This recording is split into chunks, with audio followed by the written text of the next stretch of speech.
আমি আল্লাহ রহমতের দরজা খুলে দেই আর বলি, বান্দা তুই যা দরকার চা, আমি এখন তোর জন্য সব বরাদ্দ দিয়ে দিব। এই জমিনে আল্লাহর কাছে বড় রাত্রে কান্না ছাড়া কেউ কিছু পায় নাই। যত নবী, যত সাহাবায়ে কেরাম ওই রাতের কান্নার আওয়াজ, যত আল্লাহর খাঁটি গোলাম সবাই ভোর রাতে কান্নার আওয়াজ দিয়েছেন। চোখের পানি ছেড়ে আল্লাহকে ডাকো, কারণ চোখের পানি দেখলে মা বাবার মায়া সন্তানের প্রতি বেড়ে যায়। ছাত্র যদি কান্না করে শিক্ষকের মায়া বেড়ে যায়। কাছে টানে আয় আয়। আল্লাহ বলেন, বান্দা ওই তোর মা বাবার থেকে আমি আল্লাহর মায়া কি অনেক কম? শিক্ষকের থেকে আমি আল্লাহর মায়া কি কম? একটা ছাত্র যদি কান্না করে, শিক্ষকের যদি মায়া হয় কাছে টেনে নেয়। একটা মা সন্তানের কান্না দেখে যদি বাচ্চাটারে কাছে টেনে নেয়, মায়া হয়। তুই যদি 2 ফোঁটা চোখের পানি ছেড়ে একবার আল্লাহ বলে ডাক দে। আল্লাহ পাকের দরবারে শুকর যে আল্লাহ পাক রব্বুল আলামিন ফিতনার যুগে হাজারো লাখো মানুষের মধ্য থেকে বাছাই করে পৃথিবীর শ্রেষ্ঠ মজলিস, ওলামায়ে আহলে হকের মজলিস, গুনাহ মাফের মজলিস, তওবা কবুলের মজলিসে আমাদেরকে আসা বসার তৌফিক দান করেছেন। নিয়ামতের শুকর আদায়ার্থে মুহাব্বতে সবাই জবান খুলে দিল থেকে পড়ি আলহামদুলিল্লাহ। দরুদ ও সালাম সৈয়দুল মুরসালিন রহমাতুল লিল আলামিন শফিউল মুজনিবিন খাতামুন নবিয়্যিন সৈয়দুস সাকালাইন ইমামুল মুরসালিন শফিয়ে আযম রসুল আকরম রহমতে আলম নবিয়ুল আরব আল আজম হাবিব কিবরিয়া আশরাফুল আম্বিয়া সৈয়দুল আম্বিয়া শফিয়ে মাহশর সাকি কৌসর আকা ইনামদার মদীনা का ताजदार आफताब नबूवत फ़ख्र मौजूदात सैयदुल मखलूक़ात हज़रत मुहम्मदुर रसूलुल्लाह सल्लल्लाहु अलैहि व आलिहि वसल्लमेर ऊपर सर्वोपरि शुकर जादेर अक्लान्त परिश्रमेर माध्यमे आज सुंदर आयोजन समय परामर्श अर्थ दिए दोया करे उपस्थित हये माइक लाइट प्যান্ডেলের ব্যবস্থাপনার মাধ্যমে सहयोगितार हाथ जारा बाड़िয়েছেন प्रत्येकকে আল্লাহ পাকের খিদমতের বরকতে দুনিয়াতে शांति परकाले चिरमुक्तिर व्यवस्था करे दिन।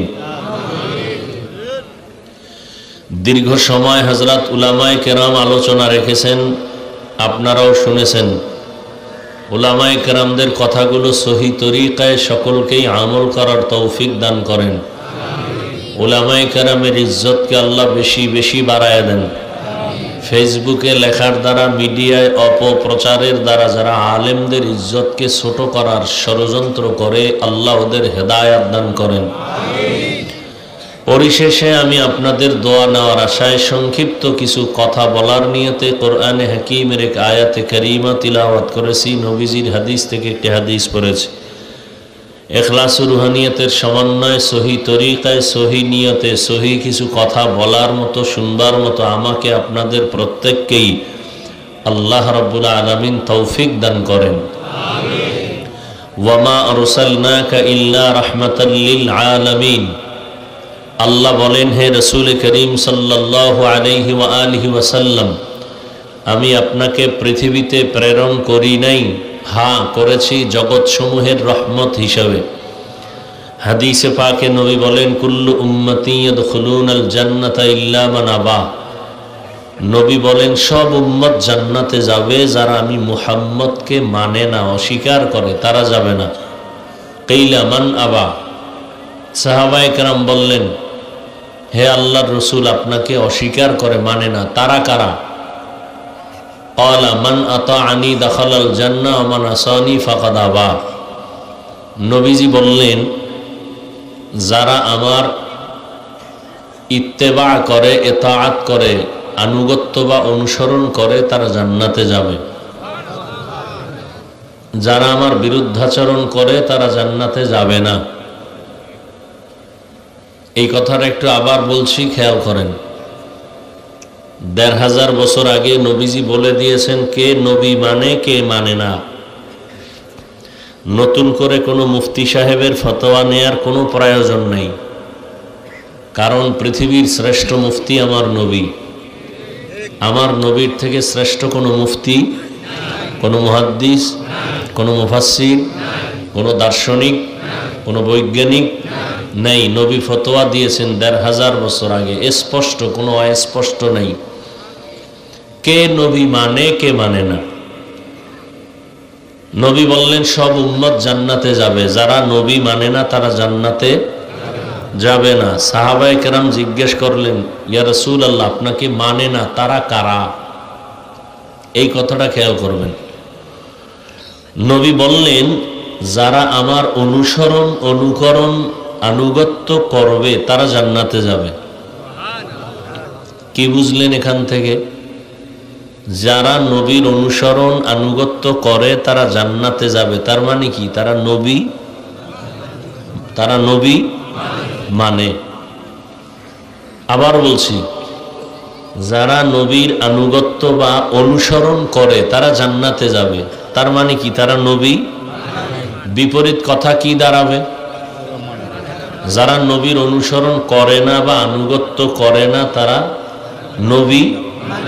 তাহলে কোথায় যাবে? জাহান্নামে। এটা কথা দাঁড়ায়, কিন্তু নবী এভাবে বলেন নাই। নবী বলছেন যারা অনুসরণ, অনুকরণ করবে তারা জান্নাতে যাবে, কিন্তু যারা অনুসরণ করবে না, আনুগত্য করবে না তারা জাহান্নামে যাবে বা আমাকে মানে না, এটা নবী বলেন নাই। নবী কি বলছেন? যারা আমার বিরোধিতা করে তারা আমাকে মানে না।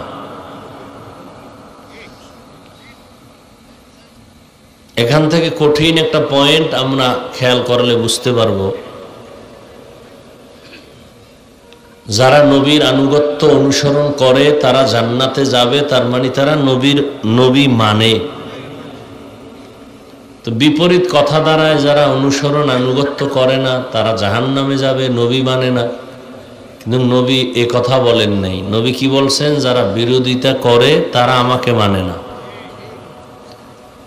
তাহলে নবীর অনুসরণ যারা করে না এরা নবী মানে না বলা যাবে না, তাদেরকে বলা যাবে তারা নবী মানে না যারা বিরোধিতা করে। বুঝেননি? আরো স্পষ্ট,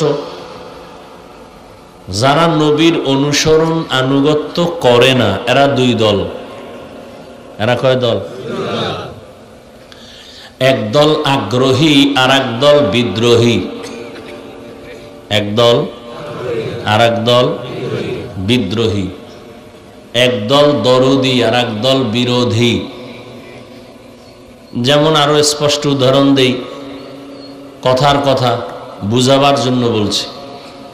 ডান দিক থেকে একটা যুবককে যদি জিজ্ঞেস করি, এই যুবক, তুমি টুপি পরো না কেন নবীর আদর্শের? তো যুবক বলল যে হুজুর টুপি পরার দরকার, নবীজির সুন্নত, চেষ্টা করি পারি না, তো দোয়া করবেন।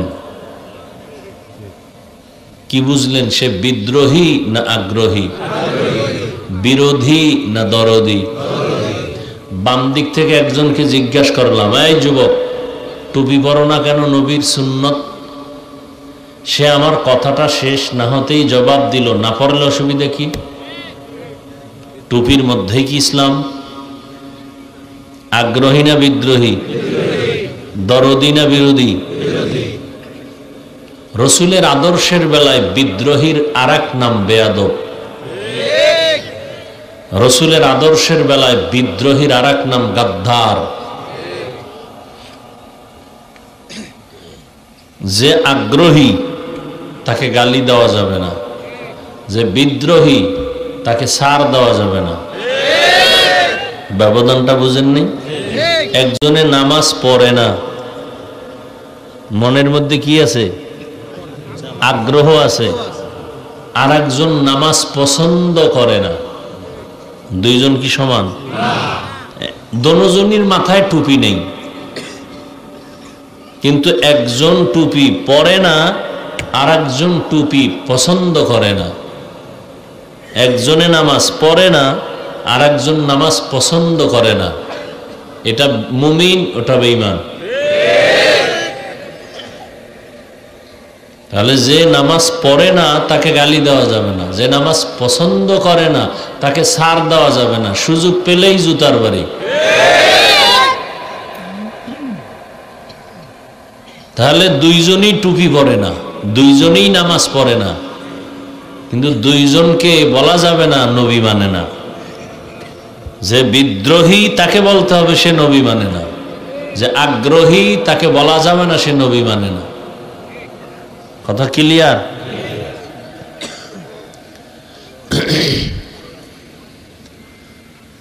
আল্লাহ। আসেন এবার আয়াত পড়েছি, সকলের মোটামুটি জানা একটা আয়াত, ওমা আরসালনাকা ইল্লা রাহমাতাল লিল আলামিন। সহজ একটি আয়াত। আয়াতটা রসুলের শানের আয়াত, যেটাকে শানে রিসালাত বলে। আল্লাহ কি বললেন? ওয়ামা আরসালনাকা ইল্লা রাহমাতাল লিল আলামিন। হে নবী, আমি আপনাকে দুনিয়ায় পাঠাই নাই, হ্যাঁ পাঠাইছি জগৎসমূহের রহমত হিসেবে। পাঠাই নাই আবার পাঠাইছি, ঘুরাইয়া বললেন কেন? ডাইরেক্ট বললেই তো আপনাকে রহমত করে পাঠাইলাম। পৃথিবীর সব মানুষের জেহেনকে আল্লাহ পাক পরিপূর্ণ পরিশুদ্ধ করে দিলেন যে আমার নবীকে পাঠাই নাই, হ্যাঁ রহমত করে পাঠাইছি। তার মানে তুমি জেহেনে ঢুকায় নাও নবীজির পুরাটাই রহমত, রহমত ছাড়া কিছুই নেই। নবীর পুরা জিন্দেগি রহমত। এরপরে বললেন রহমাতুল্লিল। অনেকে তর্জমা করে উভয় জগতের রহমত, আমি তর্জমা করেছি জগৎ সমূহের রহমত। উভয় জগৎ বললে বুঝায় দুই জগৎ, দুনিয়ার জগৎ, পরকাল জগৎ। আসলে জগৎ তো আরো আছে।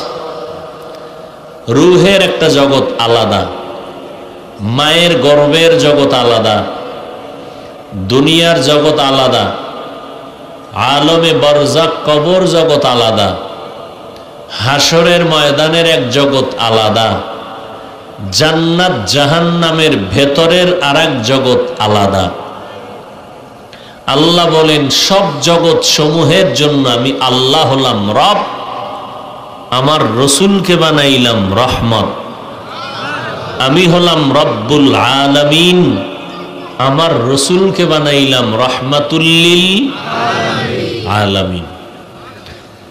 তো নবী রুহের জগতের জন্য কেমনে রহমত, দুনিয়ার জগতের জন্য কিভাবে রহমত, কবর জগতের জন্য কিভাবে রহমত, হাসর জগতের জন্য কিভাবে রহমত, জান্নাত ও জাহান্নামের জগতের জন্য কিভাবে রহমত, প্রত্যেকটার ভিন্ন ভিন্ন আলোচনা। আমি শুধুমাত্র দুনিয়ার জগতের জন্য নবী কিভাবে রহমত এ বিষয়ে সংক্ষিপ্ত কয়েকটা কথা বলব।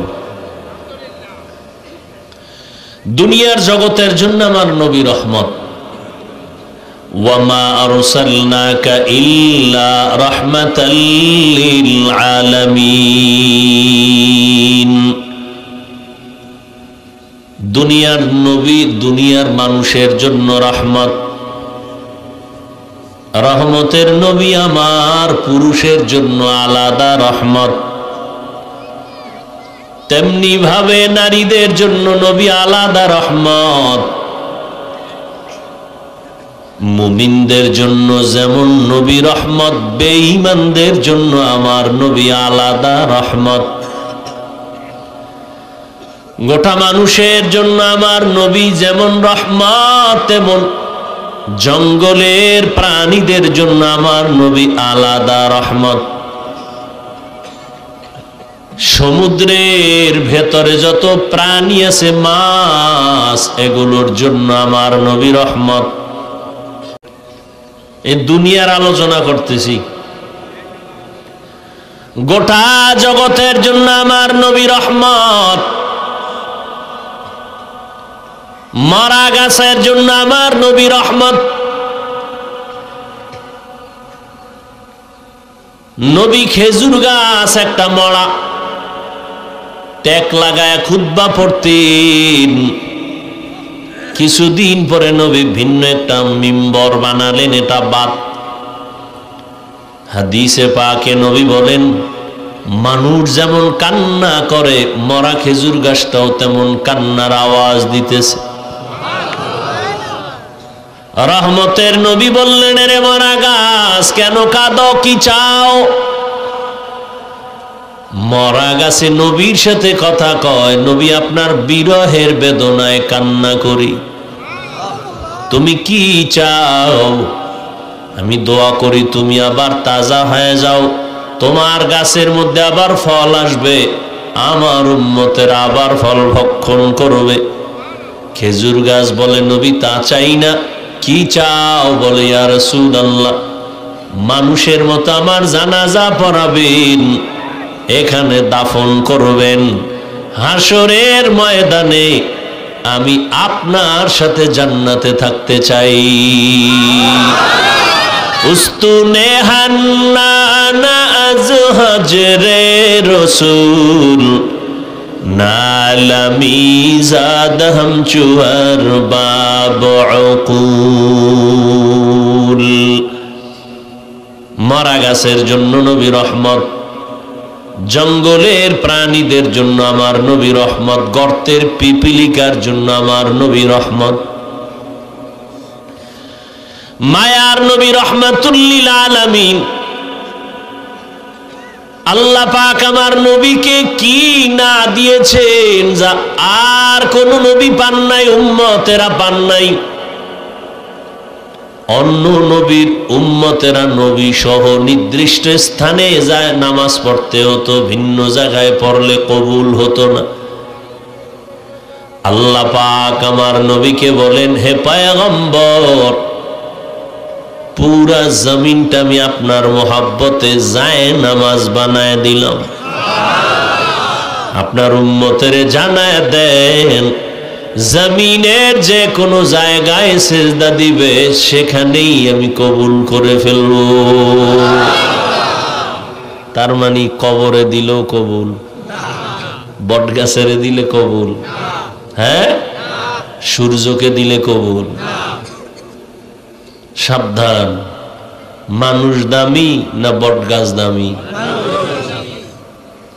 তাহলে মানুষ বটগাছের গোলাম হবে কেন? বটগাছ মানুষের গোলাম হবে? এতটুকু আকল আমাদের মুসলমানের অনেকের নাই। পাথর মানুষের গোলামি করবে, মানুষ গোলামি করবে আল্লাহর। قال النبي صلى الله عليه وآله وسلم الدنيا خلقت لكم وأنكم خلقتم للآخرة। পয়গম্বর বলেন, ও দুনিয়ার মানুষ, দুনিয়া নামক গ্রহটা তোমাদের গোলাম বানাইছি, আর তোমাদেরকে আমি আল্লাহর গোলামির জন্য বানিয়েছি। দুনিয়ার সব তোমাদের গোলামি করবে, তোমরা কার গোলামি করবা? আল্লাহর গোলামি ঠিক মতো যদি করো, সূর্য তোমার কথা মানতে বাধ্য, হ্যাঁ গোলাম হবে। তুমি যদি আল্লাহর কথা শুনো, গরু তোমার কথা শুনবে, পাহাড় তোমার কথা শুনবে, বাঘ তোমার কথা শুনবে। চিঠি লেখলেন, বাহকেরে বললেন চিঠিটা নদীর মধ্যে ফেলে দাও। কি লেখছেন তিনি জানেন, আল্লাহ জানেন। বাহক চিঠি নিয়ে শুকনা নদীর মধ্যে যখন ফেলে দিল, পানির জোয়ার শুরু হয়ে গেল। এটা কেমনে আকলে ধরে? এটা কেমনে হয়, কেমনে হয়, কেমনে হয়? আল্লাহর কুদরতে হয়। দুনিয়ার বিবেক যেটাকে বলে হবে না, দুনিয়ার চোখ যেটা বলে অসম্ভব, আল্লাহ বলেন সেটা আমার কুদরতের দ্বারা সম্ভব। বিশ্বাস করলে ঈমানদার, অবিশ্বাস করলে বেঈমান। মরা গাছে কথা বলতে পারে না, এটাই সত্য, এটাই বাস্তব। দুনিয়ার বিবেক বলে অসম্ভব, আল্লাহ বলেন আমার কুদরতি ক্ষমতায় কাদের কুদরত দারি বার কামাল আন্তা রব্বি আন্তা হাসবি জুল জালাল তুহি কাদের জলিলুল্লাহ জাহাদার বহর হালে তুহি মেরা নেগাহদার। নদীতে পানি নেই, চিঠি লিখে দিছে, পানি শুরু হয়ে গেছে। যারা উলিয়া উলিয়া পছন্দ করে না এরা কাফের কাফের বলবে বলবে ভাব, কিন্তু একটু বলতে গিয়া হঠাৎ ব্রেক হয়ে গেছে, থেমে গেছে, কাফের বলতে পারতেছে না, কারণ ঘটনাটা ঘটাইছে আল্লাহ ওমরে ফারুক রাদিয়াল্লাহু তাআলা আনহুর মাধ্যমে। এখন কেমনে কাফের কয়? আমগো যদি কোনো ওলিয়া উলিয়ার নাম কইতাম তো কাফের বলেই ফেলতো। ইমাম আবু হানিফারে যদি মুশরিক বলতে পারে তার বাদ রাখবে কারে? ভাইরা আমার, রহমতের নবীর জন্য আল্লাহ পাক জমিনতে দস্তরখান বানায় দিলেন, জায়নামাজ বানায় দিয়েছেন। নবীর মনটা বড় দুর্বল। অন্য নবীর হায়াত অনেক বেশি, উম্মতের হায়াত বেশি, নেকও বেশি। আমার নবীর হায়াত খুব কম, উম্মতের হায়াত কম, এত নেক কেমনে পাবে? আল্লাহ বলেন ও নবী উম্মতের জানায় দেন, অন্য নবীর উম্মত সহ লাগাতার 1000 মাস ইবাদত করে যা পাইতু, আমি আপনার মহব্বতে আপনার উম্মতের এক রাতে দান করব। কই 1000 মাসের ইবাদতের সওয়াব মুহাম্মাদের উম্মত পাইব কয়দিনে? আতিনা ফি দারে দুনিয়া না হাসান, আতিনা ফি দারে উকবানা হাসান, ইয়া গিয়াসাল মুস্তাগীসিন ইহদিনা লফতিখারা বিল উলুমে ওয়াল গিনা, হর গরি দে নেকো তু তৈয়ার হ্যায়, जो न मांगे उससे तू बेजार है। আল্লাহ আমার নবীকে কতটা ভালোবাসেন। আল্লাহ বলেন, হে পয়গম্বর, আমি হলাম রব, জগৎ সমূহের জন্য আপনাকে বানায় দিলাম রহমত। আমি হলাম জগৎ সমূহের জন্য রব্বুল আলামিন, আপনাকে বানায় দিলাম রাহমাতুল লিল আলামিন। আপনি আমার অনেক আপন একজন বন্ধু। মূসা নবী আমার বন্ধু, ইব্রাহিম আমার বন্ধু, ঈসা নবী আমার বন্ধু,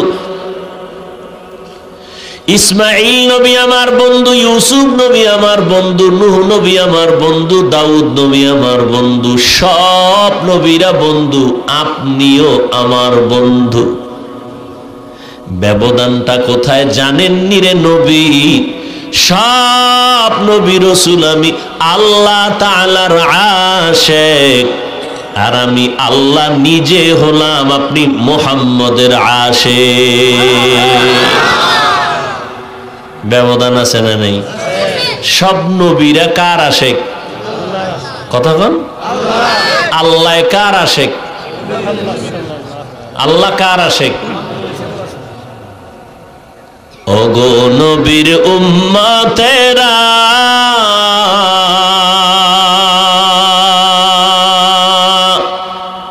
হয়ে আজি দিশাহারা, কোরআন হাদিসের চলো যখন যাহা চায় মনে, নবী বিনে কে তারাবে পুলসিরাত মিজানে, নবী বিনে কে তারাবে পুলসিরাত মিজানে, নবী আমার জীবন ভরে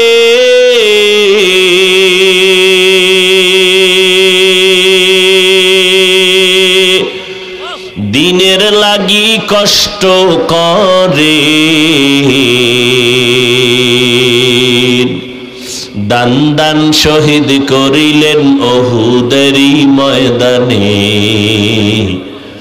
নবী বিনে কে তারবে পুলসিরাত মিজানে নবী বিনে কে তারবে পুলসিরাত মিজানে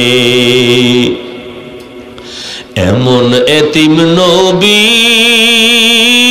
আমার পিতা মাতা নাই যে তাহার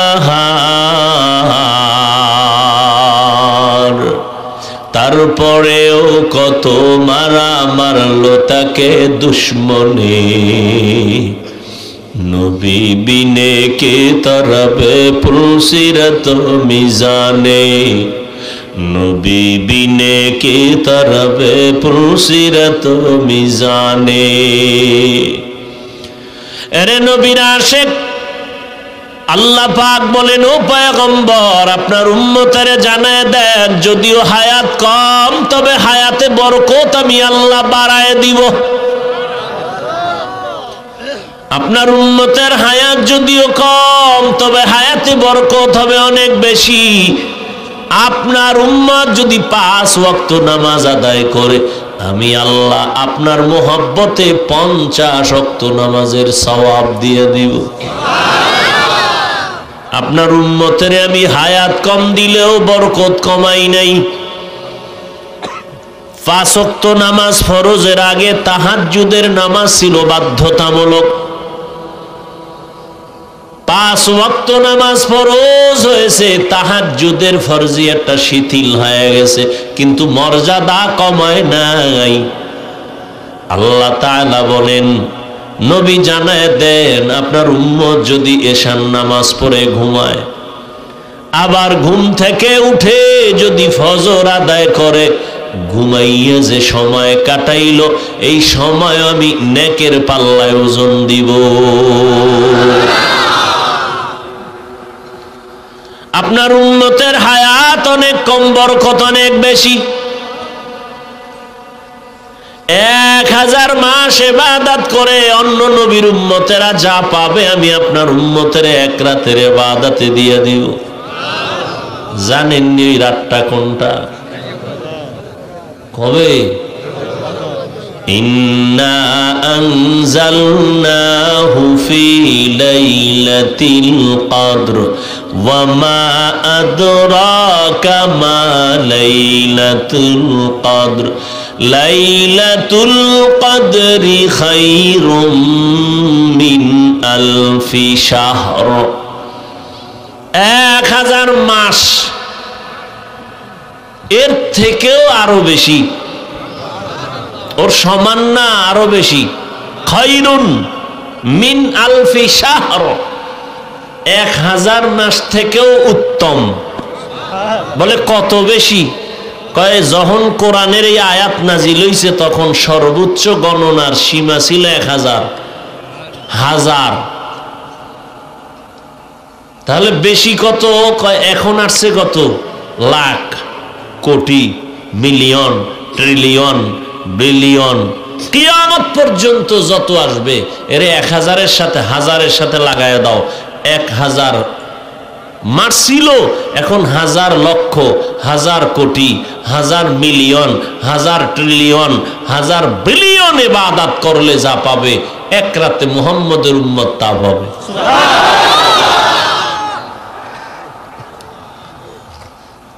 কার বরকতে পাইলাম কার বরকতে কিন্তু কপাল খারাপ জাতি ওই নবীরে চিনলা না কেমন মায়ার নবী আমার রহমতের নবীকে আল্লাহ পাঠাইছেন যার পুরা জিন্দেগিটা রহমতে ভরা কেমন রহমতে ভরা নবীজির 63 বছর হায়াতে কোনোদিন একটা মিথ্যা কথা বলেন নাই। দুই একজন পীর সাহেবের নাম কন্ত যে মিছা কয় না,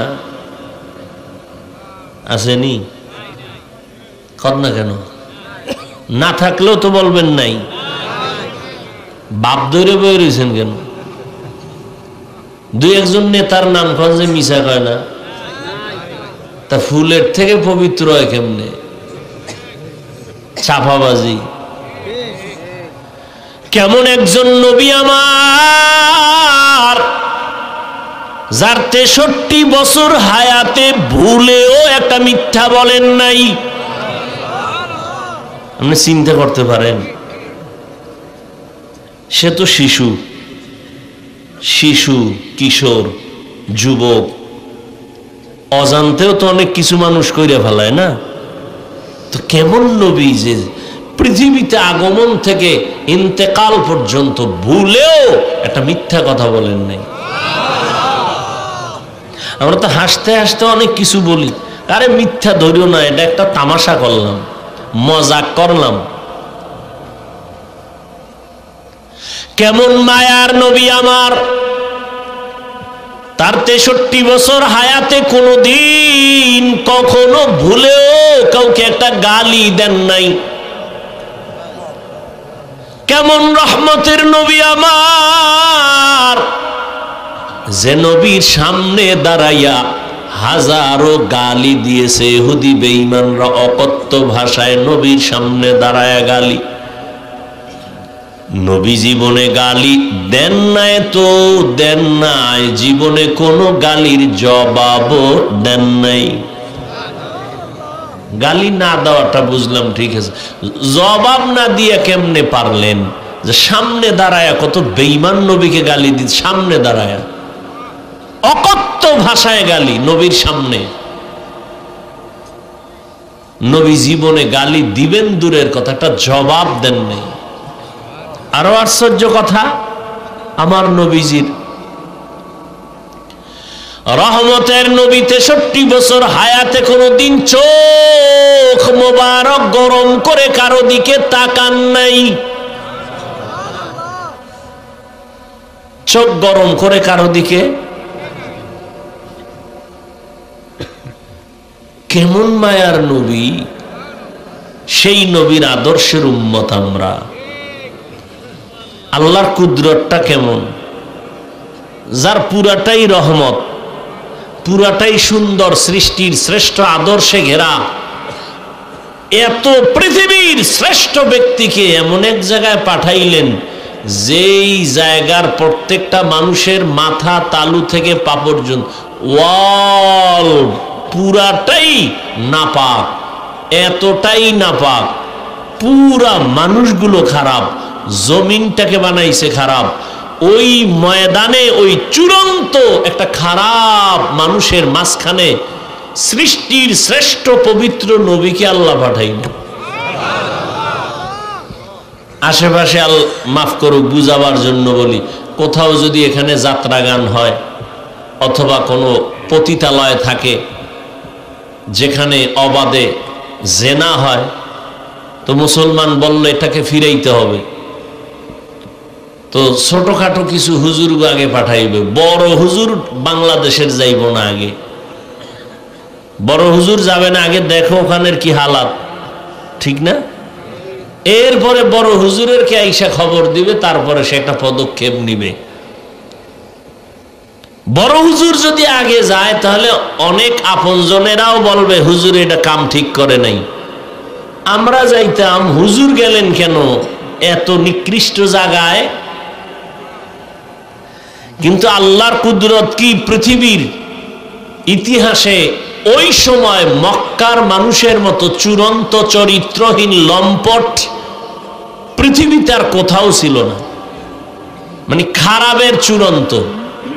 সেইখানে আমার নবীরে পাঠাইলেন, এমন এক পবিত্র নবী যার ঘাম থেকে মিশকের ঘ্রাণ, যে নবী কদম যেখানে দেন সেখান থেকে দীর্ঘ বছর শুধু মিশকের ঘ্রাণ আসতে থাকে, যে নবীজির চেহারার দিকে তাকাইলে ক্ষুধার্থ ব্যক্তির ক্ষুধা নিবারণ হয়ে যায়। কোন জায়গায় পাঠাইলেন? চূড়ান্ত মানুষ, চরিত্রহীন, অবাধে মেলামেশা করে। কন্যা সন্তান আসলেই তাকে জ্যান্ত দাফন করে আপন বাবা। কতটা খারাপ! পৃথিবীর ওই জায়গায় একটা আল্লাহ ঘর বানাইছেন, শ্রেষ্ঠ একটা ঘর। ইন্না আউওয়ালা বাইতি উযিআ লিন-নাসি লাল্লাযী বিবাক্কাতা মুবারাকাও ওয়া হুদা মুবারাকাও ওয়া হুদান লিল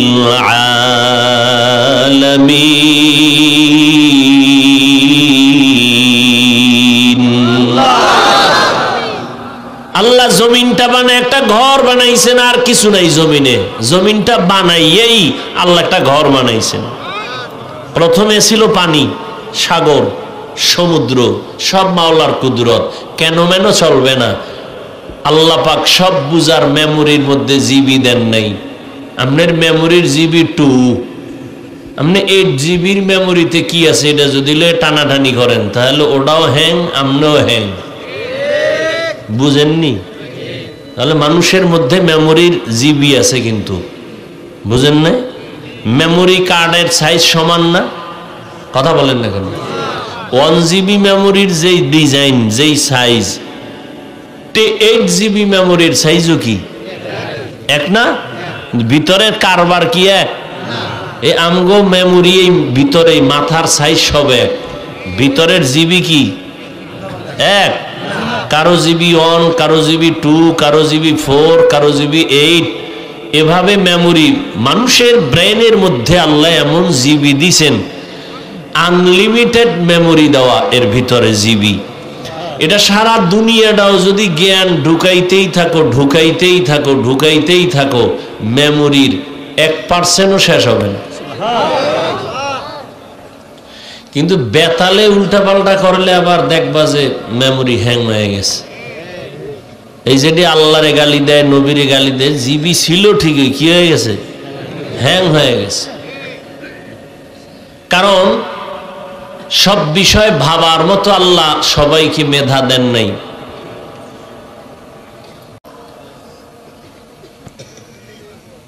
তো দুনিয়ার মধ্যে আল্লাহ প্রথম একটা ঘর বানাইলেন, নাম বাইতুল্লাহ। কোথায় বানাইছেন? মক্কা নগরীতে। কিসের ঘর এটা? ঘুমানোর ঘর, বসবাসের ঘর, ইবাদতের ঘর, হেদায়েতের ঘর। আল্লাহ জমিনটা বানাইয়া প্রথম হেদায়েতের ঘর কেন বানাইছেন? বসবাসের ঘর কেন বানান নাই? কারণ এই জমিনের চিফ গেস্ট হবে মানুষ, এই জমিনের প্রধান মেহমান মানুষ। আর এই মানুষ আল্লাহ পাঠাইবেন ইবাদতের জন্য। এ কারণেই ইবাদতের ঘর আগে বানাইছেন, বসবাসের ঘর বানান নাই। কারণ দুনিয়ার চিফ গেস্ট, প্রধান মেহমান মানুষ। এরা দুনিয়ায় প্রধান মেহমান যারা হবেন, এরা কি আজীবনের লেগে এক জায়গায় আসেন? কি প্রধান মেহমান কি দীর্ঘ টাইম থাকে? তার কাম শেষ, দৌড়, ঠিক না? তাহলে জমিনের প্রধান মেহমান কারা? এ আজীবন থাকা যাবে না। তো কেন আসছে? ইবাদত করবে। দুনিয়াতে মানুষ প্রধান মেহমান, কাম কি? ইবাদত। দুনিয়াতে করো ইবাদত, বসবাসের জন্য তোমার আল্লাহ স্থায়ী ঠিকানা বানায় রাখছেন জান্নাত। কোথায়? আমেরিকায়, ঢাকা গুলশানে। এমন জান্নাত আল্লাহ বানায় রাখছেন যেই জান্নাত চোখ কোনোদিন দেখে নাই, কান শুনে নাই, অন্তর কল্পনাও করে নাই। এত সুন্দর জান্নাত আল্লাহ বানায় রাখছেন। আল্লাহর নবী গর্ব করে বলেন, আমি জান্নাতের তালার চাবিটা খোলার আগে অন্য কোন নবী জান্নাতে ঢুকতে পারবে না। আর আমার উম্মতেরা জান্নাতে ঢুকার আগে ভিন্ন কোন নবীর উম্মত জান্নাতে ঢুকার সুযোগ পাবে না। এমন সুন্দর জান্নাত আল্লাহ বানায় রাখছেন। এর নবীর আশিক রহমতের নবী মক্কা নগরীতে আসলেন। ওই মক্কার মানুষ এতটা খারাপ, এই যে একটা ঘর আল্লাহ বানাইলেন বাইতুল্লাহ, এটা কত দামি ঘর। বলে ঢাকা জাতীয় মসজিদ বাইতুল মোকাররম, এটাও কার ঘর? মসজিদগুলো কার ঘর? কেউ যদি দাবি করে এটা আমার ঘর, তাহলে ওই মসজিদে ইবাদত সহি হবে না। আল্লাহর ঘরে বান্দা আল্লাহর ইবাদত করবে, ঠিক নেই? মসজিদ কার ঘর? কি করবে? আল্লাহর ঘরে কার ইবাদত করবে? তেলাওয়াত করা কার ইবাদত? আল্লাহর জিকির করা কার ইবাদত? হ্যাঁ, তো আল্লাহর ঘরে আল্লাহর বান্দারা আল্লাহর জিকির করে, বাধা কেন? মসজিদে আবার জিকির কেন? ও কপাল ভরা, মসজিদে আল্লাহর জিকির করবে নাকি মন্দিরে করবে? কত বড় জাহেল, কত বড় দুশ্মন, কত বড় অন্তর নষ্ট মানুষ। আল্লাহর ঘরে কার ইবাদত করবে? আল্লাহর ঘরে কার জিকির করবে? ভগবানের? কার? তো আল্লাহর ঘরে আল্লাহর জিকির করবে, তেলাওয়াত করবে, নামাজ পড়বে, ইবাদত করবে। বাধা যে দিবে সে সৃষ্টির নিকৃষ্ট জালেম, সে পৃথিবীর নিকৃষ্ট, শুধু জালেম না, নিকৃষ্ট জালেম। মসজিদে জিকির কেন? তোর বাবার জিকির করে? কার জিকির করে? তা আল্লাহর জিকির মসজিদে করবে নাকি মন্দিরে করবে? কি আজীব কথা! এই ঝামেলা আছে না নাই? আল্লাহ হেদায়াত দান করুন। ভাইরা আমার,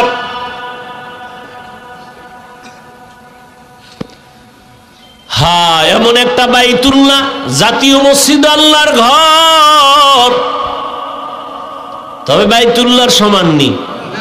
জাতীয় মসজিদে দিয়ে তাকায় থাকলে কোনো সওয়াব নাই, কিন্তু বাইতুল্লাহ এমন একটা ঘর, শুধু যদি তাকাইয়া তাকায় দেখে আমল নামায় অনবরত সওয়াব লেখা হবে। শুধু তাকায় দেখবে, কিচ্ছু বলবে না, শুধু তাকায় আছে আল্লাহর ঘরের দিকে। ফেরেশতাকে আল্লাহ বলে শুধু সওয়াব লিখতে থাকো। এমন একটা দামি ঘর বাইতুল্লাহ, যার আঙ্গিনায় 1 রাকাত নামাজ পড়লে কত সওয়াব? 1 লক্ষ রাকাত নামাজের সওয়াব। জমিনে এরকম দামি আর কোনো ঘর নাই। এটা এমন একটা দামি ঘর, যেই ঘরের আঙ্গিনায় সেজদা দিলে 1 সেজদা 1 লাখ। আঙ্গিনা বুঝেননি? আঙ্গিনা বুঝেননি? বুঝেন না, অনেকেই বুঝেন না। আমাকে হুজুরেরাও বুঝেন, আপনারা কি বুঝবেন? বাইতুল্লাহ যারা দেখছেন ছবিতে বা গেছেন, এর চারদিকে মসজিদ আছে না, মানে ঘর। এখান থেকেও 1 কিলো 2 কিলো 3 কিলো 4 কিলো দূরে হলো এর পুরা আঙ্গিনা। মক্কা ঢুকতে মেইন রোডে দেখবেন, বিশ্ব রোডে রেহাল দেওয়া আছে। রেহাল দেখছেন নি কেউ? কথা হয় না। এই রেহাল থেকে বাইতুল্লাহর আঙ্গিনা শুরু। এই বাইতুল্লাহর দেওয়ালের পাশে নামাজ পড়লে যা পাবে, রেহালের পাশে পড়লে তা পাবে।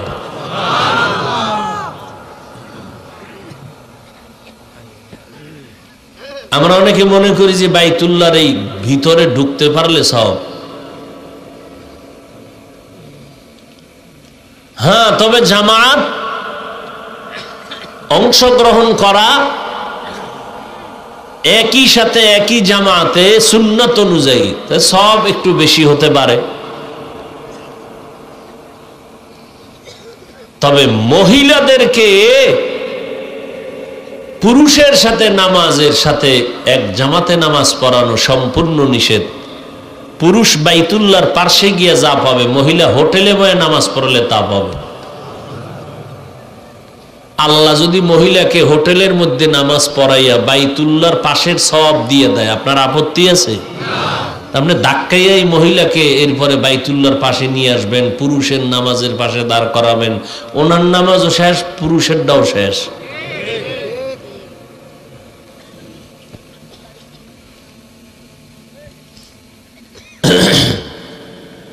এই বাইতুল্লাহ এত দামি, মক্কার চরিত্রহীন মানুষগুলো নারী পুরুষ একত্রিত হয়ে এটার চারপাশে ঘুরে, তাও উলঙ্গ।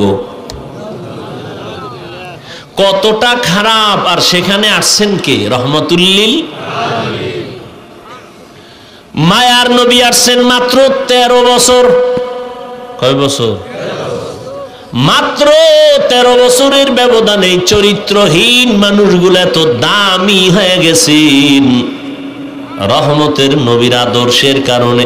আল্লাহ জিব্রাইল আমিনকে লিস্টি দিয়া কয়, যাও আমার নবীরে পৌঁছাইয়া দাও। এই লিস্টির মধ্যে যাদের নাম আছে নবী যেন ঘোষণা দিয়া দেয়, এই লিস্টির মধ্যে যাদের নাম, এরা বিনা হিসাবে জান্নাতি। মাত্র 13 বছরের ব্যবধানে রহমতের নবীর আদর্শে চূড়ান্ত চরিত্রহীন মানুষ স্বর্ণের মানুষ হয়ে গেল। কেমন দামি হয়ে গেল! আল্লাহ এদের জান্নাতের সার্টিফিকেট দিয়ে দিলেন জমিনে, এবং কিয়ামত পর্যন্ত আনেওয়ালা মানুষের জন্য তারা আদর্শ। সমস্ত সাহাবায়ে কেরাম জান্নাতি। এবং উম্মতের স্কেল, তোমার ঈমান ভালো না খারাপ, একুরেট না ভেজাল, তোমার স্কেল হলো সাহাবায়ে কেরামের ঈমান। আমিনু কামা আমানান নাস। সাহাবায়ে কেরামের ঈমানের স্কেল দিয়ে তোমার ঈমানকে মাপিও। এজন্য নবী বলেন, আসহাবী কান্নুজুম, আমার এক একটা সাহাবী এক একটা আকাশের নক্ষত্রের সমতুল্য। ওই সাহাবায়ে কেরামের আদর্শরে ধরে রাখিও। সাহাবায়ে কেরামের আমলকে ধরে রাখো। সাহাবায়ে কেরাম তারাবির নামাজ 20 রাকাতের আমল করেছেন, ধরে রাখিও। কয় রাকাত? আপনাদের মাজায় যদি সমস্যা থাকে ঔষধ খেয়ে নেন, 8 পড়া যাবে না, 20 পড়তে হবে। কিন্তু যারা 8 পড়বেই, এদের সাথে কোনো তর্কে জড়ানো যাবে না। আমাদের জবাব, রমজান এমন বরকতের মাস, একটা নফল ইবাদত অন্য মাসে করলে যা পাবো, রমজানে পড়লে একটা নফল আমলে ফরজের সমান সওয়াব। আবার একটা ফরজ অন্য মাসে পড়লে একটা পাবো, 1 ফরজে 1 সওয়াব, রমজানে 1 ফরজে পাবো 70 গুণ বেশি। অতএব আমি রমজানে নফল ছাড়বো না, আমি 8 রাকাত পড়বো না, যত পারি বাড়ায় পড়বো। 20 রাকাত ওমর পড়েছেন, সাহাবায়ে কেরাম পড়েছেন। অতএব আমরা সাহাবায়ে কেরামের আদর্শের উম্মত, আমরা সাহাবায়ে কেরামের আদর্শ মানি। 20 রাকাত আর আমি পড়বো। এরপরেও যদি আপনার কোনো আপন লোক, একেবারে আপনার কলিজার আপন, সে যদি বলে আমি 8 রাকাত পড়ি, তুই কেন 20 পড়ো, আপনি তার মনটা রক্ষায় জবাব দিবেন, তোমার কথা মেনে আমি 8 রাকাত তারাবি পড়ব, ঠিক আছে, কিন্তু বাকি 12 রাকাত ছাড়বো না, বাকি 12 রাকাত আমি নফল হিসাবে পড়ব। 1 নফলে আমি একটা ফরজের সমান সওয়াব পাবো, 1 ফরজে আমি 70 গুণ পেয়ে যাব। অতএব আমি এই রমজান পাইছি, আগামী রমজান পাবো কিনা জানা নাই। অতএব আমি এই আমল থেকে নিজেকে দূরে রাখতে চাই না। রমজানুল মুবারকে আমার নবীকে আল্লাহ দিয়েছেন, এত বরকত আল্লাহ দান করেছেন।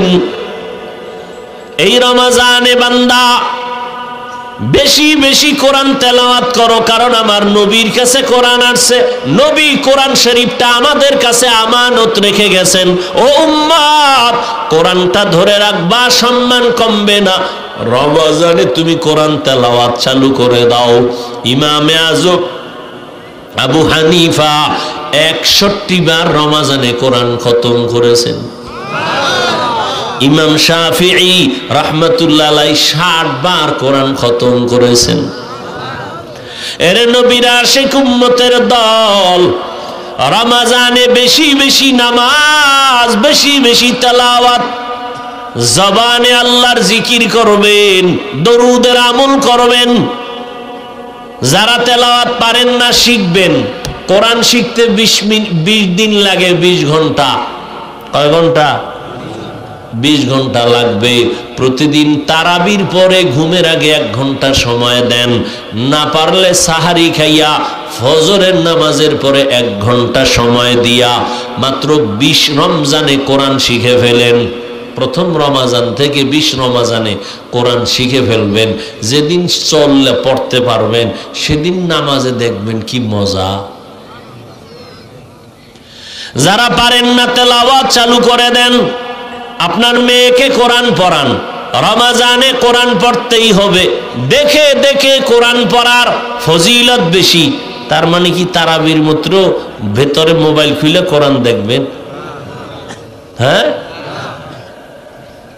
খবরদার।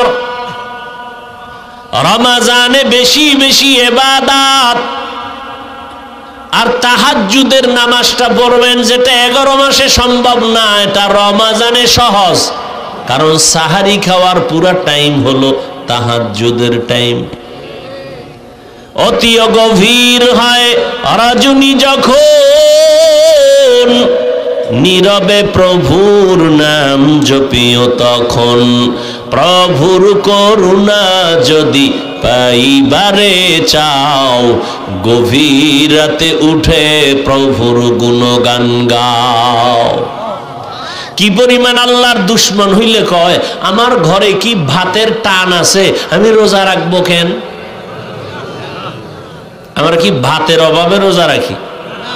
কি রোজা রাখি কার জন্য? আল্লাহর সন্তুষ্টির জন্য রোজা রাখি। রোজাটা শুধু আখিরাতের সওয়াব এতটুকুই না, শরীরের মহা ঔষধ।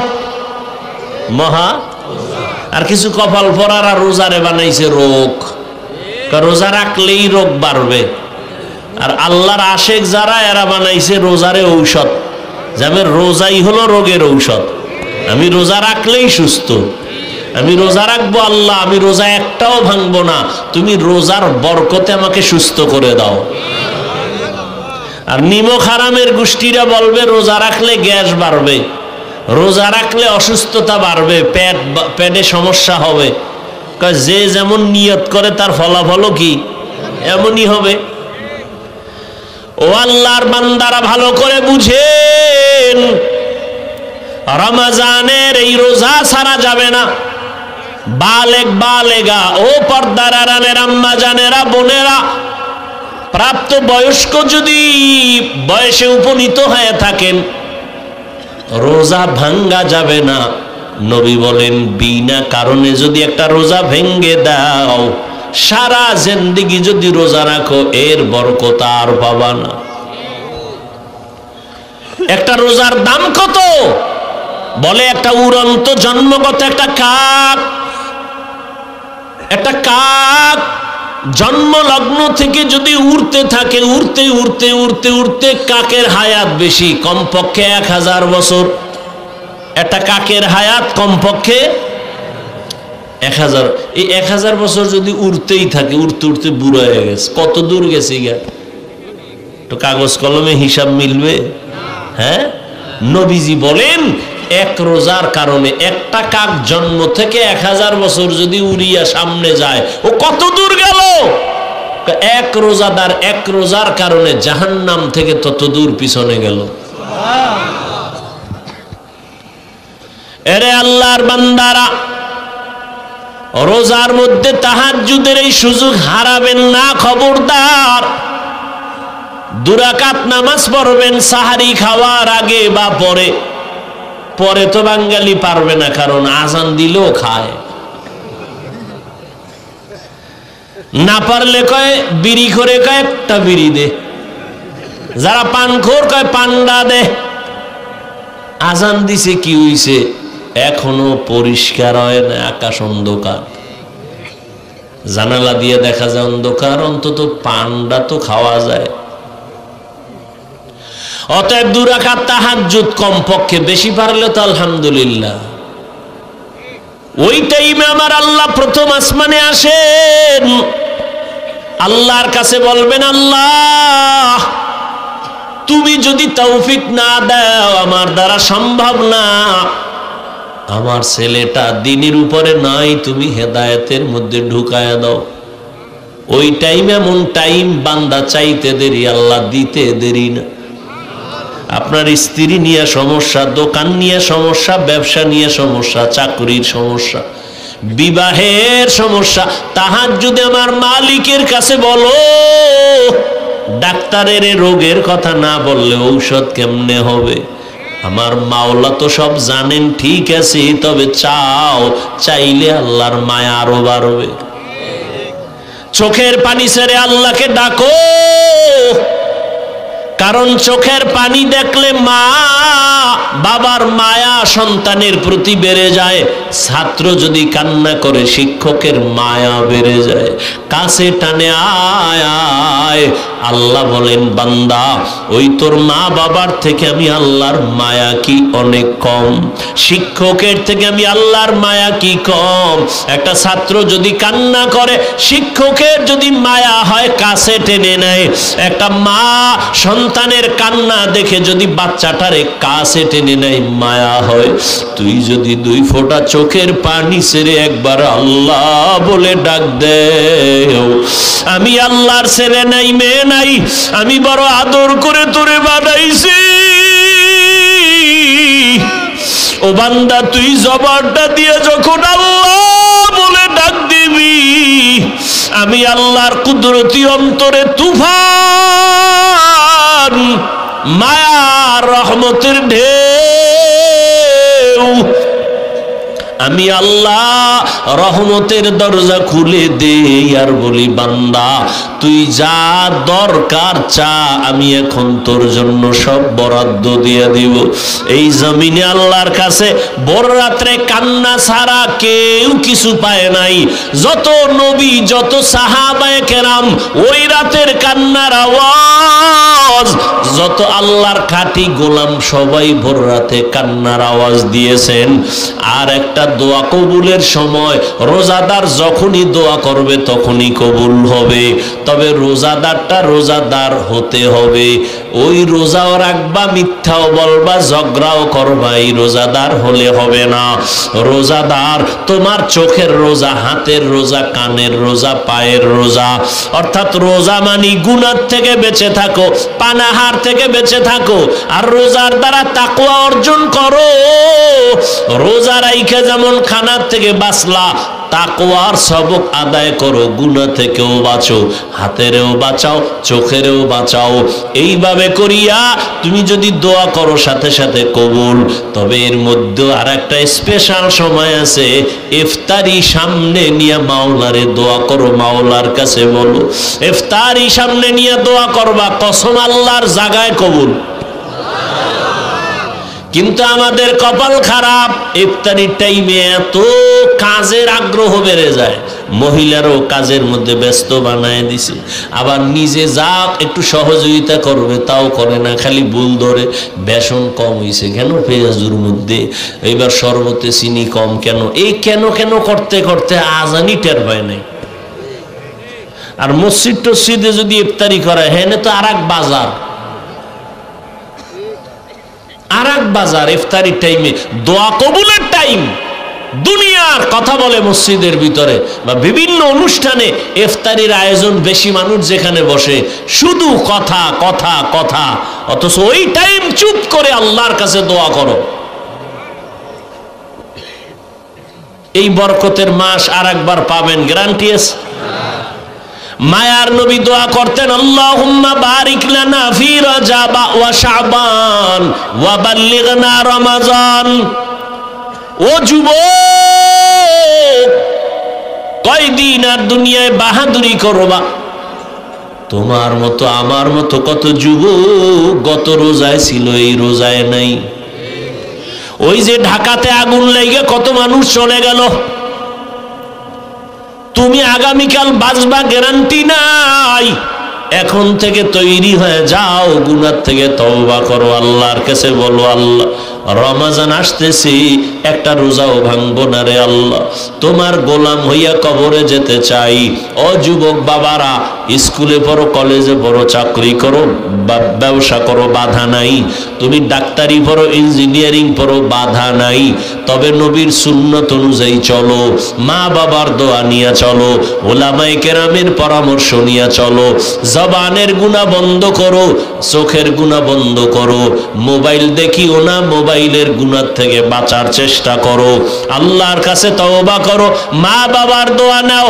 তোমার মতো যুবক তাকায় দেখো, আজ স্কুল কলেজে পড়িও নামাজ ছাড়ে না, নাই? তুমি কেন পারবা না? তোমার মতো যুবক আজকে দেখো নদীর মধ্যে মাছ ধরে, জমিনে চাষাবাদ করে, নামাজ ছাড়ে না। তোমার মনটাকে প্রশ্ন করো, তুমি কেন পারবা না? তোমার মতো যুবক রাস্তায় গাড়ি চালায়, নামাজ ছাড়ে না। তোমার মতো যুবকরা আবার পুলিশ বিডিআরের চাকরি করে, নামাজ ছাড়ে না। ও বান্দা, তুমি কেন পারবা না? ও বৃদ্ধ বাবাজি, আপনার মতো কত বুড়া মসজিদে গিয়া নামাজ পড়ে, নামাজ ছাড়ে না, আপনি কেন পারবেন না? ও পর্দার আড়ালের আম্মা জানেরা, আপনাদের এত সম্মান, এত মর্যাদা, আপনারা নবীদের মায়ের মতো মা, সাহাবায়ে কেরামদের মায়ের মতো মা। এ জমিনে যত ভালো ভালো সন্তান আছে, মা আপনাদের অবদান দোয়ার কারণে। অতএব আপনার মতো কত মা এই জমিনে এখনো আছে, পাঁচ বেলার নামাজ পড়ে, স্বামীর মাল হেফাজত করে, সন্তানগুলো আদর্শ সন্তান বানাবার চেষ্টা করে। আপনার সন্তানকে ডাক্তার বানাবেন, বাধা নাই, ইঞ্জিনিয়ার বানাবেন, বাধা নাই, তবে আপনার সন্তান যেন নবীর আদর্শ থেকে দূরে না যায়। আল্লাহর কোরআনটা পড়াইয়া নবীর আদর্শের ডাক্তার বানায় যাবেন, আপনার জীবন ধন্য। ওই সন্তান আপনার জন্য কোরআন পড়ে দোয়া করবে। এখন থেকে তৈরি হয়ে যান, আল্লাহর কাছে তওবা করেন। ও যুবক বাবারা, মা বাবার দোয়া নিয়ে সামনে আগাও। মা বাবার দোয়া ছাড়া কোনোদিন সফলতা অর্জন করতে পারবা না।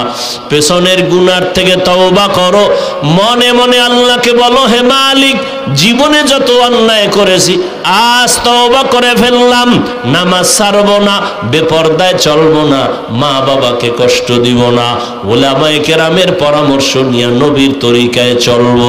তওবা করার যদি অন্তর তৈরি হয়, মুনাফিকি যদি না থাকে, খাঁটি তওবার নিয়তে দুটো হাত আল্লাহকে দেখায় দেই। আয় আল্লাহ, হাতগুলো কবুল করে নেন, তওবা কবুল করে নেন, তওবার উপরে মজবুত হইয়া চলার তৌফিক দান করেন, আমিন। আলহামদুলিল্লাহি রাব্বিল আলামিন।